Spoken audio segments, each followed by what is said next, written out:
বার্মিংহামে অবস্থিত বাংলাদেশ সহকারী হাইকমিশন বর্তমানে সহকারী হাইকমিশনার ছাড়াই পরিচালিত হচ্ছে।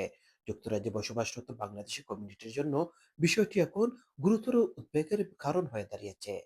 লন্ডনের বাইরে বাংলাদেশের অন্যতম গুরুত্বপূর্ণ এই কূটনৈতিক মিশনে মিশন প্রধান না থাকায় নাগরিক সেবা ও প্রশাসনিক কার্যক্রম কার্যত স্থবির হয়ে পড়েছে।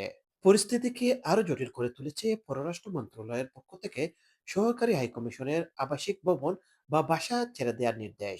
সেই নির্দেশ বাস্তবায়নের অংশ হিসেবে বাসার আসবাবপত্র অফিস ভবন বা হাইকমিশন অফিসে গুদাম করে রাখার সিদ্ধান্ত নেওয়া হয়েছে।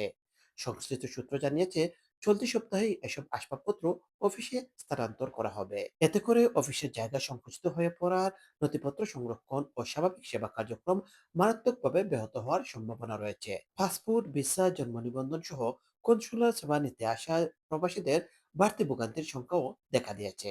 বার্মিংহামে দীর্ঘদিন ধরে সহকারী হাইকমিশনার হিসেবে দায়িত্ব পালন করে আসছিলেন মোহাম্মদ আলিমুজ্জামান। আলিমুজ্জামানের বদলির আদেশ জারি হয় 2024 সালের অক্টোবরে। তবে তিনি সেই আদেশ কার্যকর করে 2025 সালের ডিসেম্বরে বার্মিংহাম ছাড়েন। ওই সময় সেলি সালেহিনের এখানে যোগ দেওয়ার কথা থাকলেও তাকে পাঠানো হয় সিডনিতে। পরে ইশতিয়াক আহমেদকে বার্মিংহামে পাঠানোর সিদ্ধান্ত হলেও শেষ পর্যন্ত তাকে নিউজিল্যান্ডে পদায়ন করা হয়।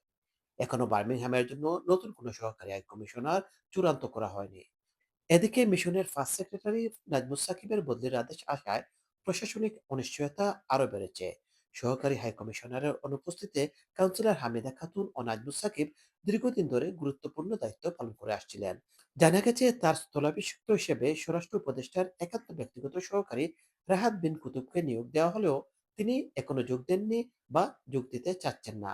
ফলে এই অনিশ্চয়তা আরো ঘনীভূত হচ্ছে।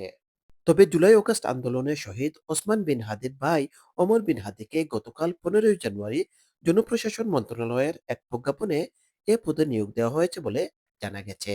ফলে স্বাভাবিকভাবেই প্রশ্ন ওঠে, কেন বার্মিংহাম এখনো কোনো সহকারী হাইকমিশন পেলেন না।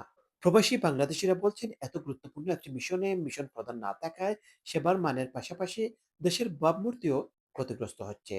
দ্রুত একজন পূর্ণাঙ্গ সহকারী হাইকমিশন নিয়োগের দাবি জানিয়েছেন বার্মিংহামে বসবাসরত অনেক প্রবাসী।